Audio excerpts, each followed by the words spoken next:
So Tesla stock is crashing and Elon Musk wealth is plummeting. So what do you do when no one wants to buy your cars? Well, that's the subject of today's video. And as you know, Elon Musk recruited Donald Trump to sell Teslas in front of the White House. And basically, this is a sort of a last-ditch effort to try to convince you to buy his car. Perhaps Elon will sue us all for not buying a Tesla. That remains to be seen. But the plan to get Trump to sell Tesla didn't quite work, as you guys can see here.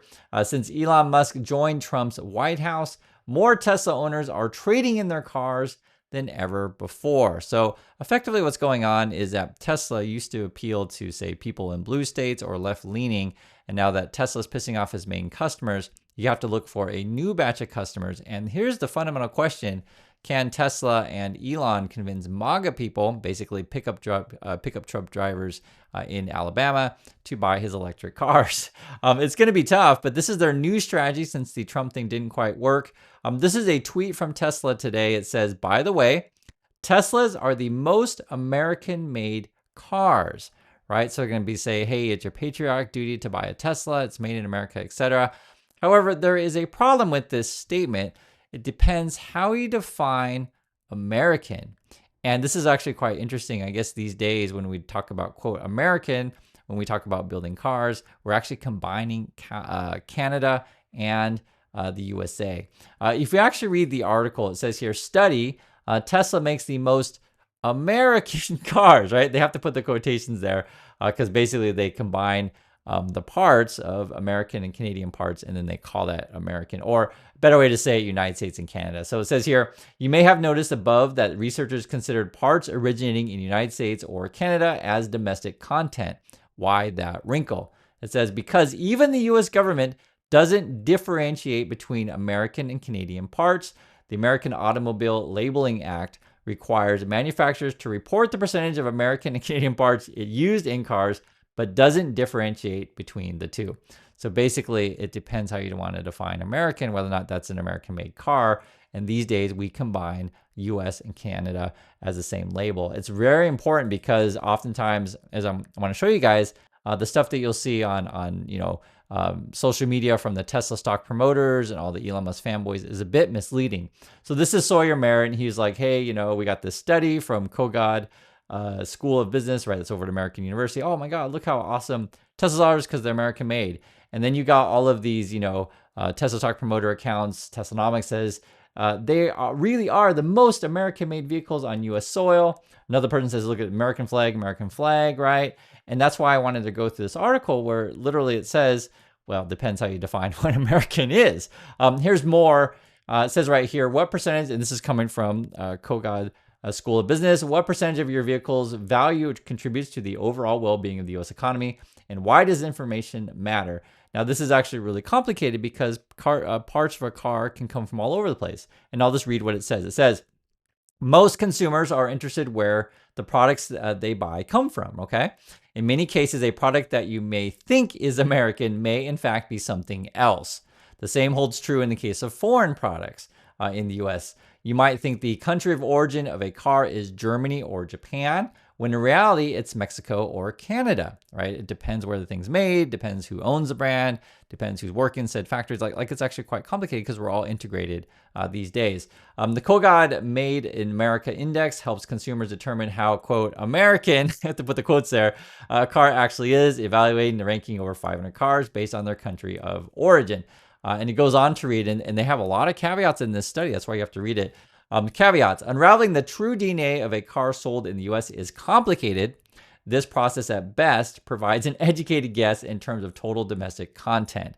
The 70% rule, for example, allows manufacturers to round up to 100 a part or component that has 70% US or Canadian content. So if you understand this, so let's say, for example, I have, a little part that goes in the transmission or whatever.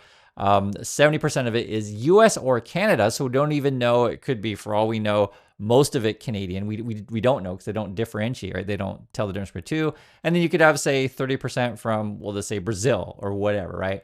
But as long as it's got 70% from US or Canada, they'll call it American, right? You see how this is a bit of a scam on labeling. Also says here, mixing Canadian with US parts content could result in an inaccurate AALA calculation. In the case, most of the parts being sourced in Canada, right? They're even saying here, well, I mean, a lot of the stuff is from Canada, really. Other complicated issues is the degree of accuracy in the AALA numbers reported by manufacturers, meaning that like a company like Tesla may not necessarily tell you the truth. And that's something that Tesla has done before. And it's not just Tesla. A lot of companies will kind of fudge the numbers a bit regarding, say, batteries. So Tesla could say, yes, we recycle our batteries 100%. And so how could that be fudging the numbers? Well, what you would do is you'd say, we give our batteries to, or our battery materials to another company. So what we're doing is 100% because we're giving it to another company, but then the other company's numbers may be off, like how much they recycle. Do you guys see what I'm saying here? So it depends how you want to define said things. And this is a big part of, say, regulation or advertising. So I'm a big fan of regulation, right? If a company says something, right, there should be people to check whether or not they're telling the truth or not. And also depends how we define things. So again, the American made label, there's literally numbers in this on like how we determine that. And I think that they bring up a good point too in this stuff. It's like, what if you have a German brand, so it's a foreign owned company, but they own a parts making company in USA? Or what if, like, even though they assemble it something in USA, for example, what if the parts come from all over the world, and then in order to make said parts, you have sourcing, right, materials, minerals, whatever you want to say, that also come from all over the world. So how you define American matters quite a lot. And that's why I was telling you guys, it's a bit of a scam when they say Tesla's American made. But this goes into understanding that our world is deeply integrated these days.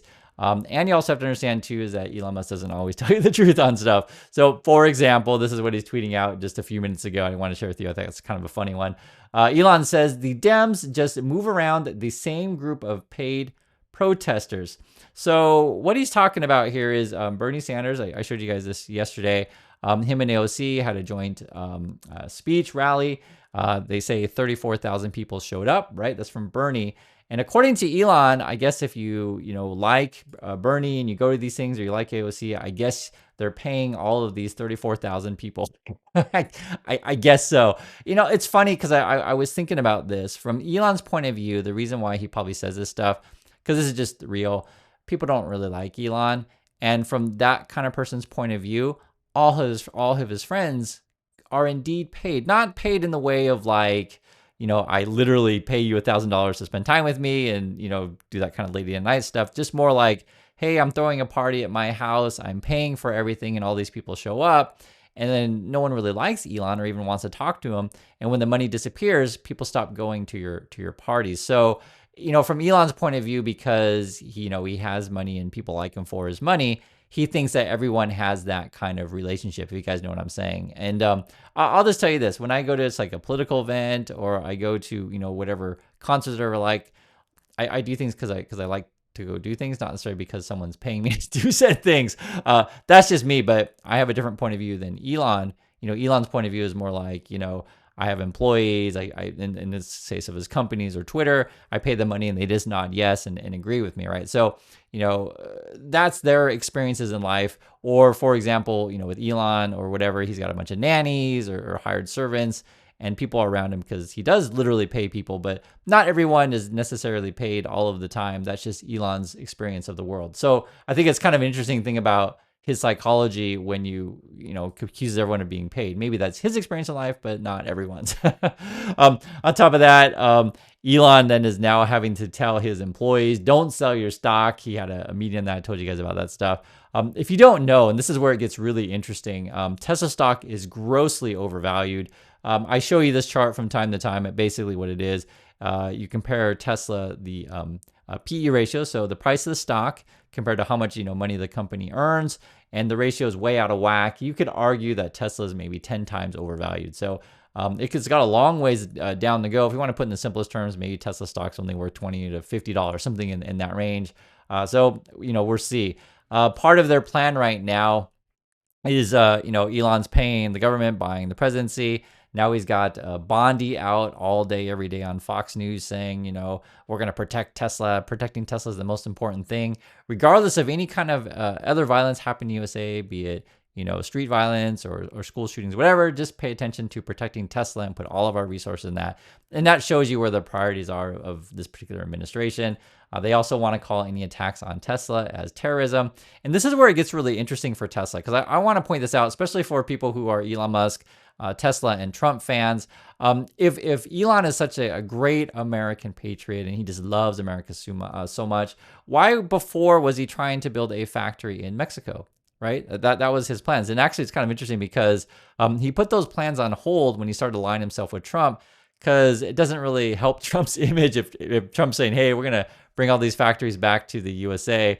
But like, at the same time, Tesla's trying to build a factory in Mexico, or Tesla wants a factory in India, right? That's part of the, his business plan. That's Elon's plan, is to exploit workers all around the world. If you don't know, Elon's got a factory in China. He's also got one in Germany.